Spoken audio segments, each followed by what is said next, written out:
6 o'clock, we start with selling pot to lawmakers, or the idea of it anyway. It is House Bill 880 or 658 in the Senate, but both of them are attempting to legalize 420 in the 410. This is not the first year Delegate Kurt Anderson is trying to sell this idea in Annapolis, but it is the first time that he's getting some real support. ABC2 investigator Brian Kubler goes inside the lobby looking to legalize marijuana in Maryland. Just underneath the same progressive arc that saw gambling and gay marriage become a reality in Maryland, you may find a seedling just beginning to poke through the frozen ground. I think once people get used to the idea and hear it, it's not going to be as big a hurdle to jump over as you might have thought at one time. Delegate Kurt Anderson of Baltimore City has had his eye on the legalization of marijuana since the 2012 legislative session, for 2 years in a row, submitting bills that never really got anywhere.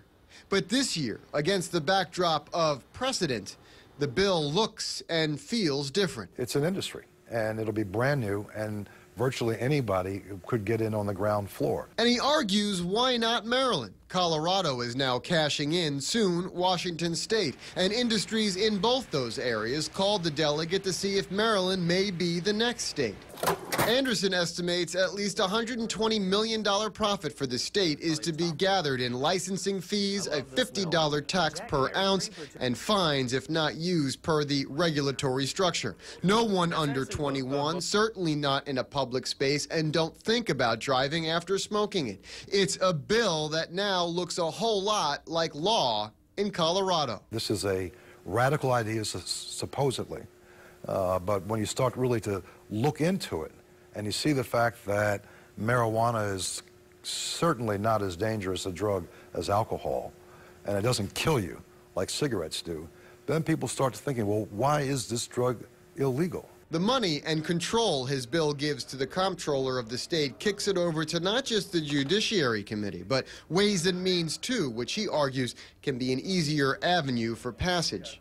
But the benefits don't just lie in the revenue generator. Anderson is most concerned about eliminating criminal records for young men and women in Baltimore for what he believes amounts to nothing more than a nuisance crime. He says his bill generates revenue and saves money on the justice system all at once. A no-brainer, he believes, in a state like Maryland. You look at it on paper and say, well, you know, the Ravens should be able to beat the Bengals on paper. But you got to play the game. And that game is obviously being played here in Annapolis, but with an increasing amount of co-sponsors to this bill and several groups, including the NAACP and ACLU, Anderson is fielding quite the team. But it's the presence of one group that is helping to pull it all together. You were part of the blueprint that is Colorado. Yes, I was part of the campaign in Colorado. And now you're bringing that expertise here to Maryland. Yes. Rochelle Young is with the Marijuana Policy Project, the lobby which successfully spent millions on campaigning for legalization in Colorado and now setting up shop here. It was partly its poll released a few months back that found 53% of Marylanders are in favor of legalization. Dig deeper and you see 37% of those were between the ages of 50 and 64, and the lion's share of respondents were from Montgomery and Baltimore counties. They could put it in place in 15 months. Oh, well, okay. Yeah, which is just a little over a year. Young is taking that message to legislators in Annapolis, pushing an issue in a state her lobby feels is ready. We think that this is becoming a more politically palatable topic.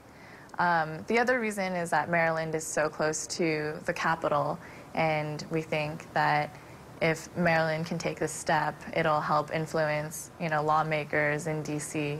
see that this is where the nation is going. So there's a geographic strategy here. Sure. Coloring a very blue Maryland green would be a win for MPP. In previous campaigns, they pumped money into ballot measures. Maryland is the first time the organization is working the halls of a state legislature to get the bill passed. What I would like to talk to you about is legalization for adults 21 and up under a system similar to alcohol. Corralling much-needed votes in the halls of Annapolis. I think that taking 20,000 addicts a year and locking them up in Baltimore City because they possess marijuana is bad public policy. Right. So I'm with you on that. But I also think that sometimes smoking marijuana, that marijuana can be a gateway drug. I don't want marijuana to be Colorado or Washington State. I mean, if I could give I don't want us to be Colorado and Washington State. I'm not there. Senator Brochin isn't the only one. While many lawmakers find value in decriminalizing marijuana, regulating and legalizing it is still too radical of an idea.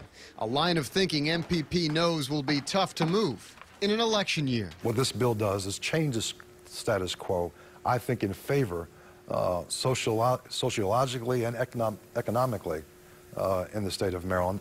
And if they get to that point where they can see that, then they'll be on our side as well. In Annapolis, Brian Kubler, ABC 2 News.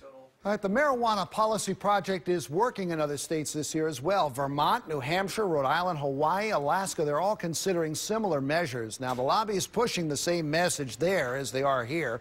Job creation, state revenue, and regulation that would squash the black market. While there is growing support here in Maryland with the Senate President Mike Miller as the headliner, Maryland Governor Martin O'Malley has said he is not in favor of legalization. All right, one of the worries when it comes to marijuana is that it is a gateway to other drugs, but is that fact or fiction? ABC 2 breaks down both sides of the debate on marijuana as a gateway to more dangerous drugs. To read the experts' opinions and decide for yourself, just head to abc2news.com.